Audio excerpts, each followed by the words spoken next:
आगे बढ़ते हैं तो बीकानेर के बज्जू से खबर है। भारत बंद के दौरान मारपीट, दुकान बंद करने को लेकर के झगड़ा हुआ, एक व्यक्ति को चोट आई है।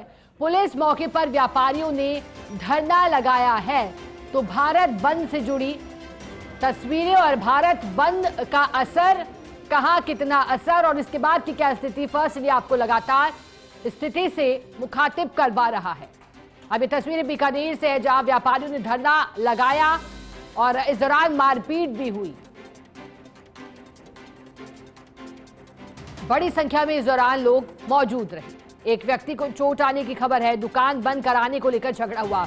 दरअसल SC/ST संगठन से जुड़े, खासतौर पर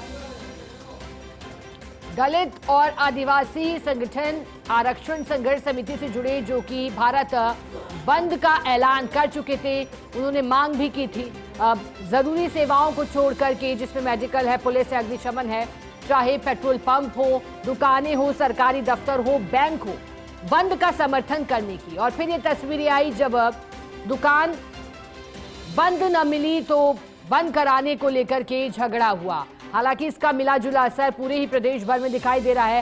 राजधानी जयपुर से भी आपको तस्वीरें दिखाई, जोधपुर से, नागौर से, सवाई माधोपुर, दौसा, तमाम जिलों से तस्वीरें सामने आई जहां बंद का मिला जुला असर दिखाई दिया। क्योंकि आज सुबह 6 बजे से लेकर रात 8 तक बंद की मांग की गई थी। हालांकि इसको देखते हुए कोई एडवाइजरी इस तौर पर जारी नहीं हुई, लेकिन एडवाइजरी इस लिहाज से दी क्योंकि लोगों से अपील की गई कि अनावश्यक बाहर न जाएं, क्योंकि आज बंद का रास्ता अपना। और ऐसे में जो प्रतिष्ठान हैं वो भी बंद दिखाई दे रहे हैं। अलग अलग स्थिति हर राज्य में दिखाई दे रही है।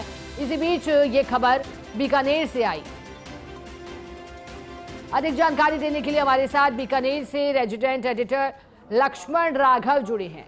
लक्ष्मण, भारत बंद का ऐलान, प्रदेश राजस्थान के जिलों में भी अलग अलग तस्वीरें, अब बीकानेर से आई तस्वीर क्या कहती है? मारपीट की सूचना है। तौर पर मारपीट हुई है, लेकिन पुलिस एक तरह से अलर्ट मोड में थी, इसलिए एक कहा जा सकता है कि स्थिति को नियंत्रण में कर लिया गया है। SP तेजस्वी गौतम ने एडिशनल SP को मौके पर भेज दिया है। दरअसल रैली आई थी और रैली दुकान बंद कराने की कोशिश कर रही थी। जो शख्स हैं, जो घायल दिख रहे हैं इसमें, उन्होंने मना किया दुकान बंद करने को। इसको लेकर इनको जो है इनके साथ मारपीट की गई, जिसके बाद जो है वहां पर व्यापारी भी नाराज हो गए और वो धरने पर बैठ गए। हालांकि बाद में SP तेजस्वी गौतम ने एडिशनल SP को मौके पर भेजा है, समझाइश की गई है और स्थानीय लोग भी समझाइश कर रहे हैं। तो अब कह सकते हैं स्थिति नियंत्रण में है, लेकिन निश्चित तौर पर देखिए, लगातार ये कल कहा गया था कि भाई आप किसी दूसरे के अधिकारों का हनन ना करें, कानून हाथ में ना ले, इस तरह की घटनाएं ना करें। कोई व्यक्ति, आप अपना ऑपरेशन करिएगा, आपका अधिकार है। लेकिन देखिए, इस तरह की जब तस्वीरें आती हैं तो स्वाभाविक तौर पर आंदोलन भी प्रभावित होता है और चीजें भी गलत दिशा में जाती है। हालांकि तारीफ करनी होगी पुलिस प्रशासन की कि इस पूरे मामले में अभी पुलिस जो है एक तरह से बहुत सक्रिय नजर आई और मौके पर पहुंच के स्थिति को कंट्रोल में किया है।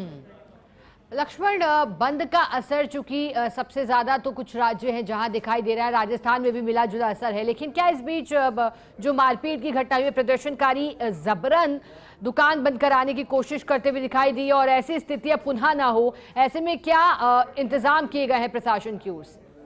देखिए, निश्चित तौर पर इंतजाम तो लगातार ही थे, लेकिन जैसे ही 1 बजे के बाद बीकानेर में तो ये हुआ कि ज्ञापन देने के बाद उन्होंने खुद ही एक तरह से चले गए जो प्रदर्शन। लेकिन ये गांव के इलाके हैं, उपखंड इलाके हैं, वहां पर अलग अलग जो है रैलियां निकाली जा रही हैं। तो ये बज्जू उपखंड है, भारत पाकिस्तान सीमा से सटा हुआ इलाका है। यहाँ भी हालांकि पुलिस जाब्ता तैनात था, लेकिन जैसे ही रैली आगे गई और एक शॉप पर, एक दुकान पर जब दुकानदार ने कहा कि वो बंद नहीं करेंगे, तो उस दौरान जो है प्रदर्शनकारी थे, उन्होंने उनसे मारपीट कर दी। हालांकि तब तक पुलिस पहुंची, तब तक वो फरार हो गए।